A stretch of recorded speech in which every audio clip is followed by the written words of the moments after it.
Hello दोस्तों, नमस्कार, सादर प्रणाम। आप सभी का स्वागत हमारे वाइटल बिल एकेडमी में एक बार फिर से। और आज हम लेके आए एक शानदार जानदार क्लास। जो आज हम पढ़ाएंगे आपको ब्लड के बारे में बताएंगे। ब्लड के बारे में वो चीज़ पढ़ाएंगे कि ब्लड जो पैक्सेल होता है, जो होल ब्लड होता है, जो आरबीसी होता है, डब्ल्यूबीसी होता है, प्लेटलेट होता है, कितना ट्रांसफ्यूज करते हैं, कितने दिन तक स्टोर रखते हैं, कितना टेम्परेचर होता है, क्या ग्रेडियंट डाला जाता है उसमें कि ब्लड हमारा खराब नहीं होता, डिस्ट्रॉय नहीं होता और वो कंटिन्यूअस चलता रहता है और हम एक पेशेंट को दूसरे पेशेंट के हम ट्रांसपोर्ट करते हैं। तो आज हम बताएंगे बीटी के बारे में, ब्लड ट्रांसफ्यूजन के बारे में बताएं। तो आइए स्टार्ट करते हैं हमारा topic blood transfusion. Blood transfusion gradients क्या क्या होते हैं। तो पहले हम बात करेंगे आपके होल ब्लड की। बात करें किसकी? Whole blood. होल ब्लड क्या होता है? Whole blood. सेकंड हम बात करते हैं आपके आरबीसी की। किसकी? आरबीसी की। थर्ड हम बात करेंगे आपके डब्ल्यूबीसी की। और लास्ट पर हम बात करेंगे आपका प्लेटलेट। किसकी? प्लेटलेट्स की। ये हमारे बॉडी में इन्हीं की नीड पड़ती है और इन्हीं का हम क्या करते हैं? ट्रांसफ्यूजन करते हैं। तो हम बात करेंगे होल ब्लड की। होल ब्लड जो होता है वो कितने ml होता है? तो होल ब्लड आपको होता है 350 ml होता है। ठीक। आरबीसी की बात करेंगे तो आपका होता है 250 ml होता है। ठीक। फिर हम डब्ल्यूबीसी की बात करते हैं। डब्ल्यूबीसी हमारा होता है 15 ml होता है। लास्ट में हम प्लेटलेट की बात करते हैं। प्लेटलेट जो होता है आपका बच्चों वो होता है 50 to 70 ml। ये तो आपका क्वांटिटी, ये क्या हुआ? आपकी क्वांटिटी की बात कर रहे हैं। अब क्वांटिटी की बात की हम बात करेंगे कितने घंटे हम इसे स्टोर करते हैं, कितने दिन तक हम इसे स्टोर रखते हैं। तो हम बात करेंगे अब स्टोर। तो जो होल ब्लड होता है वो आपका स्टोर होता है 35 डेज, 35 दिन। सॉरी, यहाँ ml लिखा। देन उसकी बात करते हैं आरबीसी। आरबीसी हम स्टोर करते हैं आपके 42 दिन के लिए। डब्ल्यूबीसी और प्लेटलेट की बात करेंगे। हम पहले बात कर लेते हैं प्लेटलेट की। प्लेटलेट हम स्टोर करते हैं आपका 5 डेज तक। क्लियर? अब बात करते हैं डब्ल्यूबीसी। पहले बात इसकी क्वांटिटी भी कम होती है, 15 ml होता है और उसके साथ साथ इसकी क्या जो स्टोरेज जो कैपेसिटी होता है वो कम होता है। ये हम करेंगे आपका 24 hours, within 24 hours, within 24 hours.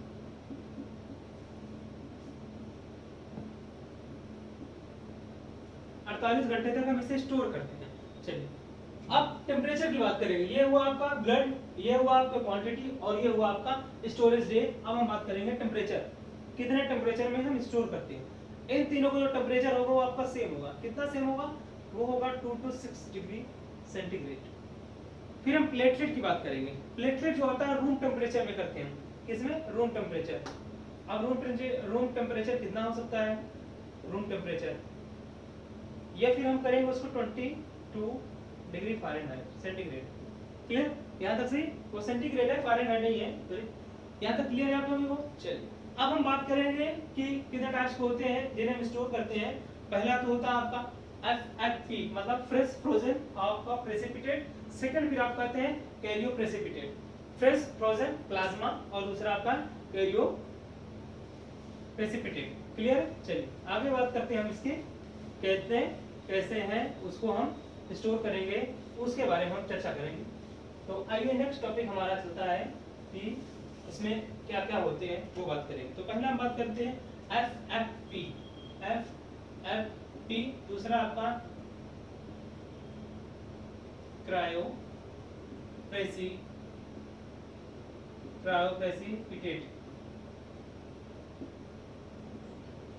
FFP का मतलब होता है फ्रेश फ्रोजन प्लाज्मा। क्लियर? ये तो है ही, इसका कोई फुल फॉर्म है ही नहीं है। Fresh frozen plasma. अब हम बात करते हैं फ्रेश फ्रोजन प्लाज्मा होता है वो कितने दिन स्टोर करते हैं। तो इसे हम करेंगे आपका 1 ईयर तक स्टोर कर लेंगे। क्लियर? अब आप बात कर रहे हैं कैरियो प्रेसिपिटेट कितने दिन का? ये भी हम करेंगे आपको 1 ईयर करेंगे। क्लियर? 1 ईयर के। अब इसका पूछिए टेम्परेचर होता कितना है। टेम्परेचर इसका जो होता है वो आपको होता है -20 डिग्री सेंटीग्रेड में हम स्टोर करेंगे। -20 डिग्री सेंटीग्रेड में हम इसे स्टोर करेंगे। क्लियर है? -20 डिग्री, प्लस नहीं माइनस की बात कर रहे हैं। क्लियर है? अब आगे हम बात करते हैं स्टोर इन ब्लड ट्रांसफ्यूजन। जो ब्लड ट्रांसफ्यूजन करते हैं उसमें कौन से ग्रेडियंट होते हैं कि हमारा ब्लड कभी खराब नहीं होता, और जितने दिन हम उसका टाइमिंग देते हैं, मानते हैं होल ब्लड की बात करते हैं 35 दिन चलता है, आरबीसी की बात करते हैं 42 दिन चलता है, प्लेटलेट की बात करते हैं 5 दिन चलता है, और लास्ट में आपकी बात कर रहे हैं हम डब्ल्यूबीसी की, विद इन 24 आवर्स में उसे क्या करते हैं हम कैरी आउट करते हैं, फिर हम उसे ट्रांसफ्यूज कर देते हैं। तो हम बात करते हैं उसमें कौन से ग्रेडियंट डालते हैं जिसके वजह से उसके जो मॉलिक्यूल्स होते हैं वो खराब नहीं होते। तो हम बात करते हैं उसके मॉलिक्यूल्स की। तो पहला मॉलिक्यूल्स होता है आपका होता है सीपीडी। क्या? सीपीडी फुल फॉर्म ही बताएंगे इसके बारे में हम। पहला बात करेंगे हम सीपीडी, दूसरा बात करते हैं सीपीडीए, थर्ड बात करते हैं एसएजीएम, सगम, सीपीडी और सीपीडीए। क्लियर? चल अब इसके आगे बात करेंगे, इसका हम फुल फॉर्म बताएंगे, फिर उसके बारे में हम बताएंगे इसमें क्या होता है और क्या नहीं होता है, ये first, second and third. CPD का होता है आपका citrate, phosphate and dextrose. Citrate मैं लिख रहा हूं यहाँ पे, पहला है आपका सिट्रेट, फास्फेट, लास्ट वन आपका डेक्सट्रोज। चलिए, सिट्रेट क्या करता है, फास्फेट क्या करता है, डेक्सट्रोज क्या करता है। सिट्रेट वो करता है जिसमें से हमारा ब्लड जो होता है उसमें जैसे कोई प्रॉब्लम्स हो रही है, ठीक है, तो वो एंटीकोगुलेंट का काम करता है। किसका काम करता है? एंटीकोगुलेंट का काम करता है। एंटीकोगुलेंट में क्या होता है इसमें कि आपका जो ब्लड होगा वो क्लॉट नहीं होगा, ब्लड क्या होगा, क्लॉट नहीं होगा, तो उसे कहते हैं सिट्रेट। सिट्रेट में से होता है एंटीकोगुलेंट। तो क्या होता है?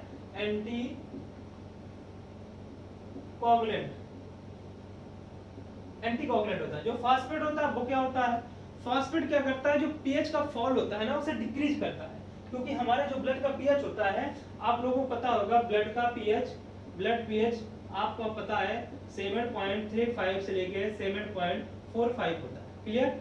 अब इसके पीएच फॉल को कंट्रोल करने के लिए फास्फेट करता है। तो इसका मतलब क्या हुआ हमारा, फास्फेट हुआ हमारा डिक्रीज पीएच फॉल। क्लियर? ये क्या कर रहा है, पीएच के फॉल को रोकता है। क्लियर? चलिए नेक्स्ट वन। अब बात करें डेक्सट्रोज। डेक्सट्रोज का मींस पता ही होगा कि वो क्या होता है, एनर्जी जनरेट करता है। तो डेक्सट्रोज हमारा क्या करता है, to maintain energy, to maintain energy. Clear? चलिए यहाँ तक तो पता चल गया, सिट्रेट, फास्फेट और डेक्सट्रोज समझ में आ गया यहाँ तक। चलिए आगे से लिख लीजिए, स्क्रीनशॉट लेना वो भी ले सकते हैं आप। क्लियर? चलिए आगे बात करेंगे हम सीपीडीए। सीपीडीए में सिर्फ एक वर्ड ऐड हुआ है जिसे हम ए कहते हैं। तो C plus P plus D, यहाँ तक तो सेम है। प्लस ए में होता है एडिनोसिन। क्या? एडिनोसिन। एडिनोसिन क्या होता है? एडिनोसिन आपने सुना होगा, एडिनोसिन ट्राइफॉस्फेट वगैरह सुना होगा। एडिनोसिन मींस होता आपका जो हमारे बॉडी में एटीपी का नाम सुना होगा। एटीपी क्या करता है, जनरेट करता है। किस लिए जनरेट करता है? एटीपी से जनरेट होगा तो आपके ब्लड की जो लाइफ स्पैन है वो क्या हो जाएगी, एक्सटेंड हो जाएगी। तो यहाँ क्या हो रहा है, to generate ATP for extend life span. किसकी लाइफ स्पैन? हमारे आरबीसी है, डब्ल्यूबीसी है, पीआरबीसी है, उसकी लाइफ को क्या कर रहा है, एक्सपेंड कर रहा है, बढ़ाता जा रहा है। ठीक है? आगे बात करेंगे हम सगम, SAGM। अब देखिए GM, यहाँ बात करेंगे। S मींस होता है सलाइन। क्या? सलाइन। प्लस S मींस होता है सलाइन प्लस A मींस होता है एडिनोसिन। क्या? एडिनोसिन। क्लियर? G मींस होता है ग्लूकोज। M मींस होता है मैनिटोल। क्या होता है? मैनिटोल एक ऑस्मोटिक डायरेटिक्स होता है। ये क्या करता है, ये हमारे जो भी हमारे बॉडी में एडिया वगैरह होता है उसमें इसे रिड्यूस करता है, मतलब हमारे बॉडी से एक्स्ट्रा सेलुलर से उसे क्या करता है, बाहर निकालता है। यहाँ तक क्लियर है आप सभी को? यहाँ तक क्लियर है? किसी कोई प्रॉब्लम नहीं? प्रॉब्लम? चलिए ठीक, स्क्रीनशॉट ले लीजिए आप।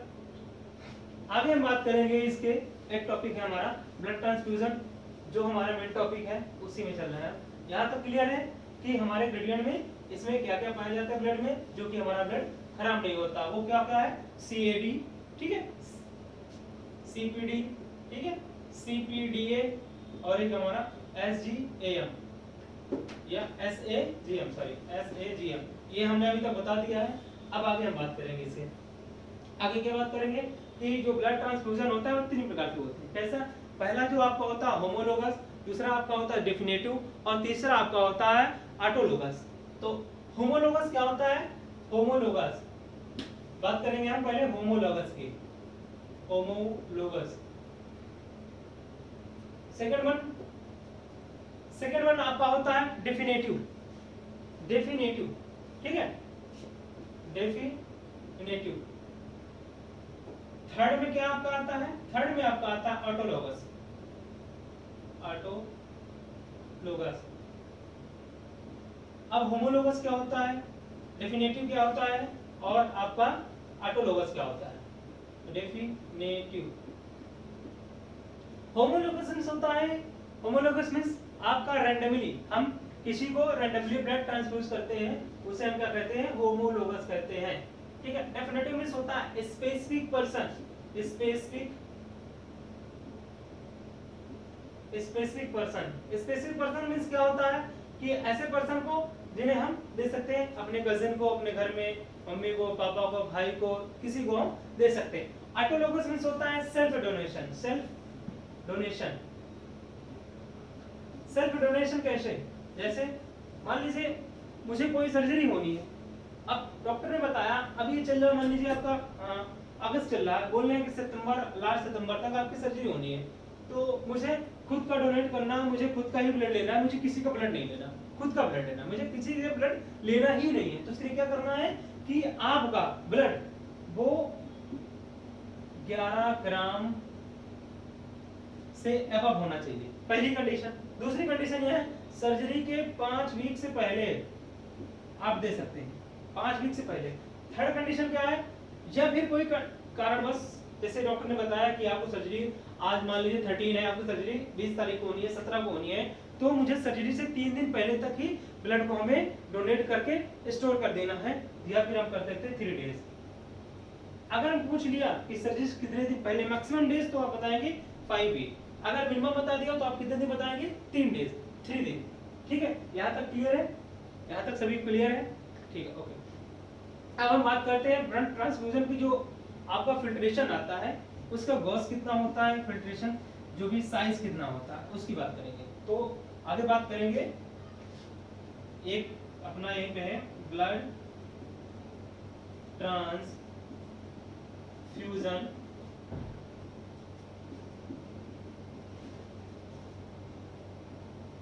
Filtration size. एक तो ये बन जाता है क्वेश्चन, कहीं क्वेश्चन बन जाता है लिपिड एंड फैट, किसका, फैट, इन दोनों का भी साइज पूछ लेता है, कितना साइज होगा। तो ब्लड ट्रांसफ्यूजन जो साइज आता है वो कितना होता है, लिपिड का साइज वो कितना होता है, तो वो हम आपको बताएंगे।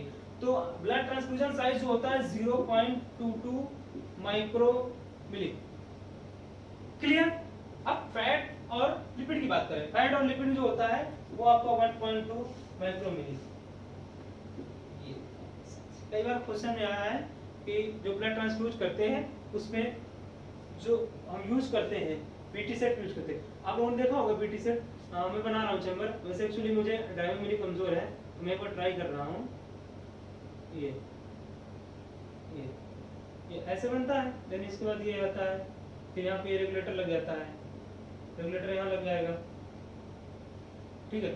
अब इसमें देखा होगा कि यहाँ पे चैम्बर होता है, ये चैम्बर आपने ऐसे चैम्बर होता है, इसकी साइज होता है, और ये आके हमारा ब्लड में लग जाता है, ठीक है। और ये इसका जो जगह आता है वो आपका बीगोम लग जाता है। बीगोम कौन सा लगता है, ग्रीन कलर वाले में लगता है, ग्रीन कलर का मतलब होता है 18 नंबर, इसे हम क्या कहते हैं, ब्लड ट्रांसफ्यूजन बीगोम कहते हैं, क्लियर है। आगे चलिए, अब हम बात करेंगे आगे कि जो आपका ब्लड होता है वो 1 यूनिट कितने देर में हम फ्लो कर देते हैं, चढ़ा देते हैं, उसके बारे में बात करते हैं।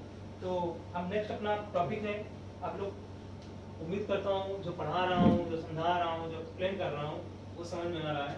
आप 2-3 बार वीडियो देखेंगे तो ऑलरेडी आपको रिमाइंड हो जाएगा और आपके माइंड में ऐसा बैठ जाएगा। अभी कभी क्वेश्चन भी आएगा ना तो आपको हमारा वाइटल वेल बहुत ही सपोर्टिव है, आपको बहुत ही हेल्प मिलेगी, एक से एक वीआईपी और कम्युनिटी क्वेश्चन बढ़ा देगा।